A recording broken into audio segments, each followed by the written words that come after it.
నగరంలోని అన్నమయ్య సర్కిల్ వద్ద పద్మవిభూషణ్ ఎస్పీ బాలసుబ్రహ్మణ్యం కాంస్య విగ్రహాన్ని ఏర్పాటు చేశారు. ఈ విగ్రహాన్ని మాజీ ఉపరాష్ట్రపతి వెంకయ్యనాయుడు ఆవిష్కరించారు. ఎస్పీ బాలు మన ముందు లేకపోవడం విచారకరమన్నారు. తెలుగు సినిమా సంగీతానికి బాలు స్వర్ణయుగం తీసుకొచ్చారంటూ చెప్పడంలో ఎలాంటి సందేహం లేదన్నారు ఆయన.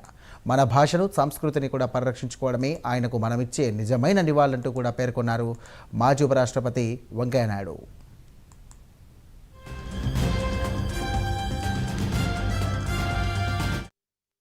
ఒక ప్రముఖమైన ఎన్టీఆర్ పార్కులు ఏర్పాటు చేసుకోవడం, అది కూడా అన్నమయ్య విగ్రహానికి ఎదురుగుండా దీన్ని ఏర్పాటు చేయడం చాలా సంతోషం.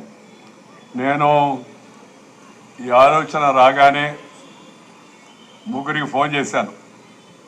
ఒకటి మంత్రివర్యులు నారాయణ గారికి, 2 పార్లమెంటు సభ్యులు ప్రభాకర్ రెడ్డి గారికి, 3 శాసనసభ్యుడు శ్రీధర్ రెడ్డి గారికి.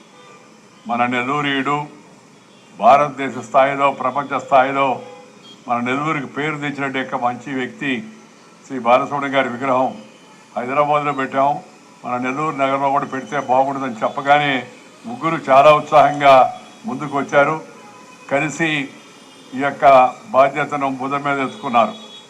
ఎవరికి వాళ్ళు ఆ విగ్రహానికి అయ్యే ఖర్చు ఏమిటో పెడతామని ప్రభాకరయ్య కూడా చెప్పాడు. నారాయణ గారు నేను పెడతానన్నాడు. కానీ అవసరం లేకుండా అందరూ కలిసి, మిగతా మిత్రులందరూ కలిసి దాన్ని ఇవాళ ఏర్పాటు చేసి నయనాందకరంగా ప్రేరణ ఇచ్చే విధంగా ఆయన పాటలు కొన్ని, ఆయన చెప్పినట్టు మాటలు కొన్ని, వాటన్నిటిని 8 స్తంభాల పైన ఏర్పాటు చేసి ఒక ప్రముఖమైన ఎన్టీఆర్